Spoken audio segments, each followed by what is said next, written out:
दिशाहीन अर्थसंकल्प, या राज्याला कोणतीही दिशा न देणारा, गोंधळलेल्या मनस्थितीत मांडलेला अर्थसंकल्प, नेमकं काय सांगायचं आहे, काय करायचं आहे, या राज्याला कुठल्या दिशेने न्यायचं हे न सांगणारा अर्थसंकल्प. आणि मला असं वाटतं की या राज्याची रचना 1960 ला झाली. आज 64 वर्ष होऊन गेले. 65व्या वर्षामध्ये आपण पदार्पण करतोय. या 65 वर्षामध्ये पहिल्यांदा या राज्यामधला अर्थसंकल्प हा 45,128 कोटी रुपयाच्या तुटीचा आला. सभापती महोदय, गेल्या अनेक वर्ष या विधान भवनामध्ये काम करण्याची संधी मला मिळाली. फार 85 साली 80 साली अशी स्थिती होती की 100 कोटी मायनस जरी झालो आपण तर अख्ख्या महाराष्ट्रभर अग्रलेख लिहिले जायचे की राज्याचा अर्थसंकल्प हा मायनस मध्ये आहे, तुटीमध्ये आहे. टीका व्हायची, टिप्पणी व्हायची, काय चाललंय या राज्यामध्ये. मागच्या वर्षी हा अर्थसंकल्प 675 कोटी रुपये तुटीचा होता आणि एका वर्षामध्ये 45,000 कोटी रुपयाचा तुटीचा अर्थसंकल्प. आणि राज्य विकासाच्या दृष्टीने चाललाय.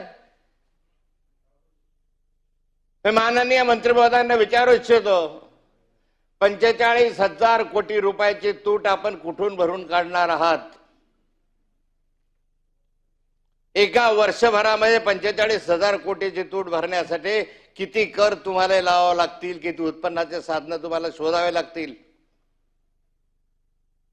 पुढच्या वर्षीचा अर्थसंकल्प हा 50 कोटीचा जाईल, 50,000 कोटीपर्यंत तुटीचा जाईल. राज्य आज आर्थिक दिवाळखोरीमध्ये आहे. तुम्ही किती पाठीवर थापा मारल्या आणि किती कौतुक करत हा प्रयत्न केला तरी हा राज्य आर्थिक स्थितीत बुडालेला आहे. तुमच्या तिजोरीमध्ये खळखळाट आहे, पैसा नाही आहे.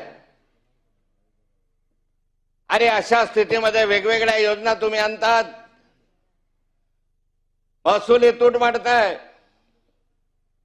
नॉन प्लॅन एक्सपेंडिचर वाढतोय, पेन्शन, भत्ता, पगार, घेतलेल्या कर्जावरचं व्याज, घेतलेल्या कर्जावरचे हप्ते, याच्यामध्ये तुमच्याकडे पैसे नाही. कर्ज काढण्यासाठी आपण हे हप्ते फेडण्यासाठी परत कर्ज काढावं लागतंय. 8 लाख कोटीचं कर्ज तुमच्याकडे, 8,00,000 कोटी. अध्यक्ष महोदय, याचं व्याज भरण्यासाठी तुमच्याकडे पैसे नाही आहे. हप्ते तर सोडून द्या. विविध मार्गाने या राज्याने कर्ज घेतलं. मोठ्या प्रमाणावर कामं सुरू करत असताना कर्जाला थकमी दिली. या राज्यामध्ये नुसते भांडवली स्वरूपाचे कामं उभे करतो तसं चित्र उभं करायचं. पण दुसऱ्या बाजूला पर कॅपिटल इन्कम जे आहे ते वाढत नाही, अशी स्थिती आहे. मग अध्यक्ष महोदय, तुम्ही डाव्होसला गेलात, 15,00,000 कोटीचे काही लाख कोटीचे का 15,000 कोटी रुपयाचे करार केलेत ना करार. दरवर्षी डावसला जातात, दरवर्षी करार केले जातात. पण प्रत्यक्ष किती गुंतवणूक याची आली या महाराष्ट्रामध्ये, याची आकडेवारी कधी दिली आहे? गेल्या 10 वर्षातली आकडेवारी सादर करा. की डावसला गेलो आम्ही आणि 5 लाख कोटीचे केले, 10 लाख कोटीचे केले, 15 लाख कोटीचे करार केले आणि राज्यामध्ये प्रत्यक्ष आम्हाला 5 लाख कोटी मिळाले किंवा 15 लाख कोटी मिळाले? सांगा.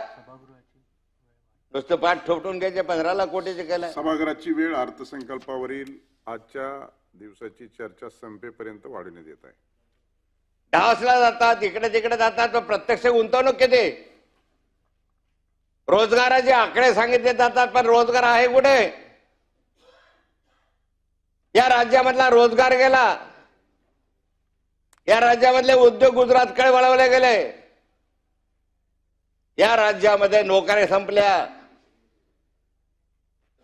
खाजगी उद्योजकांकडे नोकऱ्या असताना या राज्यामधल्या नोकऱ्यांमधला अनुशेष जो आपला बॅकलॉग जो आहे आपला काय म्हणतो मी SC/STच्या संदर्भामधल्या त्या नोकऱ्या गेल्या.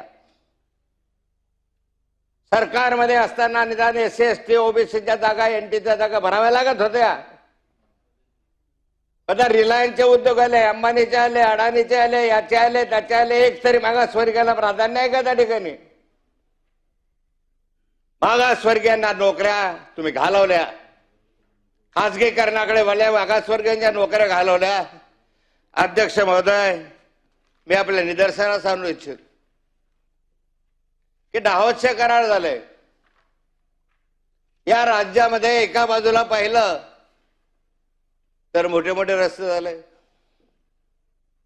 रस्त्याची आवश्यकता डेव्हलपमेंटसाठी समृद्धी मार्ग असेल, शक्तीपीठ मार्ग असेल, नागपूर रत्नागिरी मार्ग असेल, बंगलोर हायवे असेल, हैदराबाद हायवे असेल, दिल्ली हायवे असेल, रस्त्यांची गरज आहे, नाकारता येत नाही. पण या रस्त्यांसाठी जो पैसा दिला जातो, जो जमिनी संपादन केल्या जातात, किती शेतकऱ्याच्या जमिनी आता तुम्ही संपादन करणार? हजारो एकर शेती या रस्त्यांच्या कामासाठी तुम्ही घेतात. शेतकरी ते द्यायलाही तयार असतात, कधी नाखुश असतात. पण माझा प्रश्न या ठिकाणी आहे, त्या शेतकऱ्यांच्या वडिलोपार्जितच्या जमिनी, वर्षानुवर्षे कचत असलेल्या जमिनी, हाड आणि हाडामासाच्या रक्ताचं नातं असलेल्या त्या जमिनी तुम्ही मातीमोल भावाने विकत घेतात. का करतात असं? माननीय मुख्यमंत्री देवेंद्र फडणवीस साहेब मागच्या कालखंडामध्ये विरोधी पक्ष नेते होते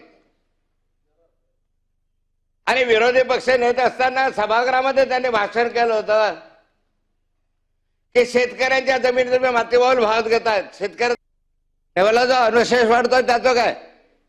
एखादी समिती या ठिकाणी अनुशेषाच्या संदर्भामध्ये निर्माण करा. या महाराष्ट्रातल्या मराठवाड्याचा किती अनुशेष आहे, विदर्भाचा किती अनुशेष आहे, खानदेशचा किती अनुशेष आहे, आम्हाला समजू द्या. आणि अनुशेष ज्या ज्या ठिकाणी जास्त आहे तो अनुशेष दूर करण्यासाठी समांतर या.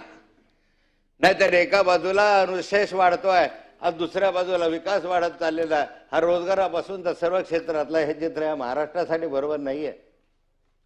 या महाराष्ट्रासाठी हे चित्र योग्य नाही.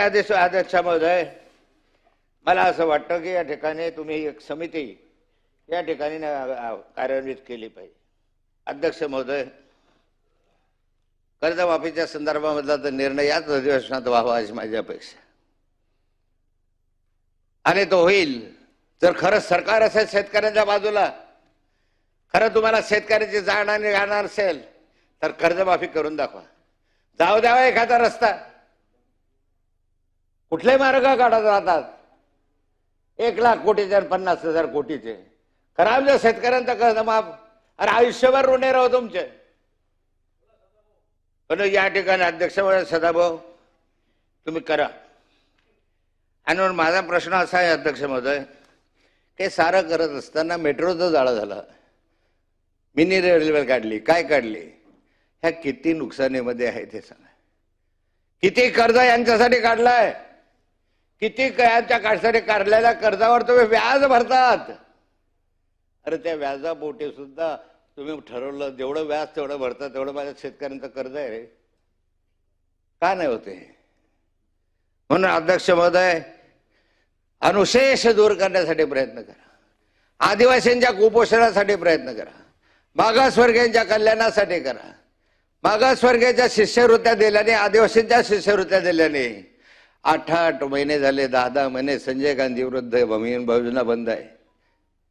गोपीनाथ मुंडे शेतकरी आत्महत्या योजना, त्या ठिकाणी त्याला लाभ द्यायचा ते बंद आहे. अनेक योजना बंद झाल्या. अनेक योजनांमध्ये लाभ नाही आहे. दुरुस्तीला पैसे नाही आहे, रस्ते दुरुस्तीला पैसे नाही आहे.